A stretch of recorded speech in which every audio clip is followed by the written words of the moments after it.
ബി.ജെ.പിയുടെ നിർണായക നീക്കമാണ് ഇപ്പോൾ ഈ വരുന്ന നിയമസഭാ തെരഞ്ഞെടുപ്പിൽ നമ്മൾ കാണുന്നത്. ഇപ്പോൾ ആദ്യമായി നമുക്ക് പറയാനുള്ളത് കേന്ദ്രമന്ത്രി ജോർജ് കുര്യനെ മത്സരിപ്പിക്കാൻ പോകുന്നു എന്നുള്ള വാർത്തകൾ കേൾക്കുന്നുണ്ട്. അതോടൊപ്പം തന്നെ ഈ പറയുന്ന മറ്റു പാർട്ടികളിലെ മുതിർന്ന നേതാക്കന്മാർ അല്ലെങ്കിൽ ഒരുപാട് നാളുകളായി മറ്റു പാർട്ടികളിൽ സേവിച്ച് നിന്നിരുന്ന പ്രസ്ഥാനത്തെ എത്രത്തോളം ഇഷ്ടമാണ് എന്ന് പറഞ്ഞു നിന്നിരുന്ന പലരും പിന്നീട് സീറ്റ് കിട്ടില്ല എന്നുള്ള ഒരു വിശ്വാസം അല്ലെങ്കിൽ ആ ഒരു പ്രതീക്ഷ എത്തിയ സമയത്ത് സീറ്റിന് വേണ്ടി ബി.ജെ.പിയിലേക്ക് ചേക്കേറുന്ന സാഹചര്യം നമ്മൾ കാണുന്നുണ്ട്. ഒരർത്ഥത്തിൽ പറഞ്ഞാൽ ബി.ജെ.പിക്ക് നിർത്താൻ ആളില്ല എന്നുള്ളതാണ് യാഥാർത്ഥ്യം. കേരളമൊട്ടാകെ 140 മണ്ഡലങ്ങളിലും സ്ഥാനാർത്ഥികളെ നിർത്തണം എന്നുള്ളത് ബി.ജെ.പിയുടെ ആഗ്രഹമാണെങ്കിലും പറഞ്ഞാൽ ജനങ്ങൾ അറിയാൻ സാധിക്കുന്ന നേതാക്കൾ എത്ര പേര് ബി.ജെ.പിയിലുണ്ട് എന്നുള്ളത് വലിയൊരു ചോദ്യം തന്നെയാണ്. അതുകൊണ്ടായിരിക്കും ഒരുപക്ഷെ ബി.ജെ.പിയിലേക്ക് ഈ പറയുന്ന എം.പിമാരെ സജസ്റ്റ് ചെയ്യുക. ഇനിയിപ്പോൾ കുറച്ച് നാളുകൾക്ക് ശേഷം സുരേഷ് ഗോപിയും നിയമസഭാ തെരഞ്ഞെടുപ്പിൽ മത്സരിക്കാൻ സാധ്യതയുണ്ട് എന്നുള്ള വാർത്തകൾ വന്നാലും നമുക്ക് അത്ഭുതപ്പെടാനുണ്ടോ? അല്ല, ഇവരെല്ലാം രാജ്യസഭയിലേക്കാണ് ആദ്യം പോയത്. നമുക്കറിയാം, രാജ്യസഭയില് ഏതെങ്കിലും രാഷ്ട്രീയ പാർട്ടി നോമിനേറ്റ് ചെയ്ത് കഴിഞ്ഞാൽ പോകാൻ കഴിയുന്നതാണ് രാജ്യസഭ. പക്ഷേ ലോക്സഭയിലേക്ക് പോകണമെങ്കിൽ ലോക്സഭയിലേക്ക് ജനങ്ങളാണ് പറഞ്ഞു വിടുന്നത്. ഇപ്പോൾ പാർലമെന്റിലാണെങ്കിലും നിയമസഭയിലാണെങ്കിലും ജനങ്ങൾ പറഞ്ഞെങ്കിൽ മാത്രമേ പോകാൻ കഴിയൂ, അല്ലാതെ വലിഞ്ഞു കയറി പോകാനൊന്നും കഴിയില്ല. ഇപ്പോൾ രാജ്യസഭയിലേക്കാണെങ്കിൽ ഒരു രാഷ്ട്രീയ പാർട്ടി നോമിനേറ്റ് ചെയ്യപ്പെടുകയാണെങ്കിൽ അവർക്ക് പോവാം. ഇപ്പോൾ നമുക്കറിയാം, കേന്ദ്രമന്ത്രിയായിട്ടുള്ള ജോർജ് കുര്യൻ എന്ന് പറയുന്നത് ബി.ജെ.പിയുടെ നോമിനി ആയിട്ട് പോയ ഒരാളാണ്. അപ്പോൾ അദ്ദേഹം കേരളത്തിന്റെ നോമിനി അല്ല, പക്ഷേ അദ്ദേഹം മന്ത്രിയാണ് ഇപ്പോൾ നിലവില്. ഇപ്പോൾ 2 മന്ത്രിമാരാണ് കേരളത്തിൽ നിന്നുള്ളത്. ഒന്ന് സുരേഷ് ഗോപിയും ഒന്ന് ജോർജ് കുര്യനുമാണ്. അപ്പം സുരേഷ് ഗോപിയെ സംബന്ധിച്ച് സുരേഷ് ഗോപി ലോക്സഭയിലേക്ക് ഇവിടെ തൃശ്ശൂരിൽ നിന്നും മത്സരിച്ചാണ് പോയിട്ടുള്ളത്. അപ്പം ബി.ജെ.പിയുടെ ഒരു സ്ട്രാറ്റജി എന്ന് പറയാൻ പോകുന്നത് അവരുടെ പഴയ നേതാക്കന്മാരെ മത്സരിപ്പിക്കുക എന്ന് തന്നെയായിരിക്കും. അപ്പോൾ ജനപ്രതിനിധിക്ക് വലിയൊരു വിലയാണുള്ളത്. ഇപ്പോൾ രാജ്യസഭയിലേക്ക് പോവുകയാണെങ്കിലും നിയമസഭയിലേക്ക് പോവുകയാണെങ്കിലും രണ്ടും രണ്ടാണ്. ഒന്ന് നോമിനിയായിട്ട് മാത്രമാണ് പോകുന്നത്, മറ്റേത് ജനങ്ങളുടെ അവരുടെ സമ്മതിദാന അവകാശം കൊടുത്ത് അവർ വിജയിപ്പിച്ചു വിടുന്ന ഒരാളായിട്ടാണ് പോകുന്നത്. ജനങ്ങളുടെ ഒരു നേതാവായിട്ടാണ്, ജനനായകനായിട്ടാണ് നിയമസഭയിലേക്ക് പോകുന്നത് അല്ലെങ്കിൽ പാർലമെന്റിലേക്ക് പോകുന്നത്. അപ്പോൾ അതിന് പ്രത്യേക ഒരു വിലയാണുള്ളത്. ഒരു ജനപ്രതിനിധി എന്ന് പറഞ്ഞു കഴിഞ്ഞാൽ അത്രത്തോളം വിലയുള്ള ഒരാളാണ്. നമ്മുടെ നാട്ടിലുള്ള നമ്മുടെ ഒരു കൗൺസിലർ ആണെങ്കിലും ഒരു പഞ്ചായത്ത് മെമ്പർ ആണെങ്കിലും അവരെല്ലാം ജനപ്രതിനിധികളാണ്. ജനപ്രതിനിധി എന്ന് പറഞ്ഞു കഴിഞ്ഞാൽ ജനങ്ങൾ നിങ്ങളെ സമ്മതിച്ചിരിക്കുന്നു അല്ലെങ്കിൽ നിങ്ങൾക്ക് വോട്ട് വന്ന് വിജയിപ്പിക്കുക എന്ന് പറഞ്ഞു കഴിഞ്ഞാൽ വലിയൊരു കാര്യമാണ്. അതെ, ആ ജനങ്ങളുടെ വിശ്വാസം അർപ്പിച്ചുകൊണ്ട് വിജയിപ്പിച്ച് വിടുക എന്നുള്ളതാണ്. ഒരു നാടിന്റെ മുഴുവൻ വിശ്വാസമാണ് അയാളിൽ ഏൽപ്പിച്ചു കൊടുക്കുന്നത്. അയാൾ നിയമസഭയിൽ പോയി കഴിഞ്ഞാൽ ഞങ്ങൾക്ക് വേണ്ടി എന്തെങ്കിലും ചെയ്യും അല്ലെങ്കിൽ ഞങ്ങളുടെ ശബ്ദമാകും. ആ ഒരു വിശ്വാസത്തിലാണ് ഓരോ നേതാക്കന്മാരെയും മത്സരിപ്പിച്ചു വിടുന്നത്. ഇപ്പം ബി.ജെ.പിയെ സംബന്ധിച്ച് നമുക്കറിയാം, ബി.ജെ.പിക്ക് നിലവിൽ ഒരു സീറ്റുമില്ല നിയമസഭയിൽ. അപ്പോൾ നിയമസഭയിലേക്ക് ബി.ജെ.പിയുടെ കൂടുതൽ ശബ്ദങ്ങളെ എത്തിക്കുക എന്നുള്ളൊരു സ്ട്രാറ്റജി രൂപീകരിച്ചുകൊണ്ടാണ് ബി.ജെ.പി അവരുടെ പ്രമുഖരായിട്ടുള്ള എല്ലാ നേതാക്കന്മാരെയും മത്സരിപ്പിക്കാൻ വേണ്ടി പോകുന്നത്. അപ്പം കേന്ദ്രത്തിൽ പോയിട്ടും വലിയ കാര്യമൊന്നുമില്ല.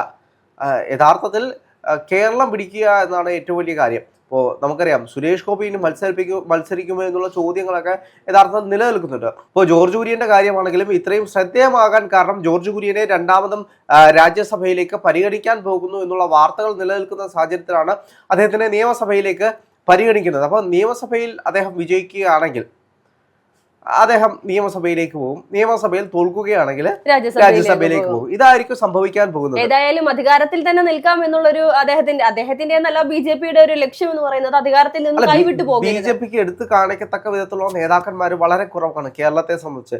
കേരളത്തിൽ നേതാക്കന്മാരുണ്ടെങ്കിലും അവരെ ഒന്നും എടുത്തു കാണിക്കത്തക്ക വിധത്തിലുള്ള ആളുകളല്ല.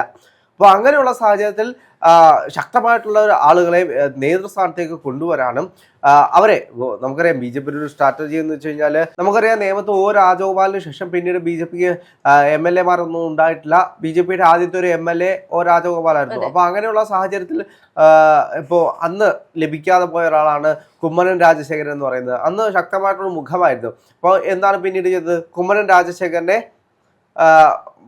മിസോറാമിലെ ഗവർണറാക്കുന്ന ഒരു സാഹചര്യം കണ്ടു. അപ്പോൾ ഇത്തരത്തിൽ ഗവർണർ സ്ഥാനം പോലും അങ്ങനെ കൊടുക്കുന്ന ഒരു രീതിയാക്കി നമ്മൾ പലപ്പോഴും ബി.ജെ.പി മാറ്റിയെന്ന് നമ്മൾ കളിയാക്കി പറയുന്ന ഒരു സാഹചര്യം ഉണ്ടെങ്കിലും ഇവിടെ ശക്തമായിട്ട് നിലനിൽക്കാൻ കഴിയുന്ന നേതാക്കന്മാരുള്ളൂ. അതായത് ഇവിടെ വലിയൊരു മുഖങ്ങളായിട്ട് നിൽക്കുന്ന ആളുകൾക്ക് പിന്നീട് ഒരു പദവികളും കിട്ടാത്ത സാഹചര്യത്തിൽ അവരെ മറ്റെവിടെയെങ്കിലും അക്കോമഡേറ്റ് ചെയ്യുകയാണ് ബി.ജെ.പി ഇപ്പോൾ ചെയ്തുകൊണ്ടിരിക്കുന്നത്.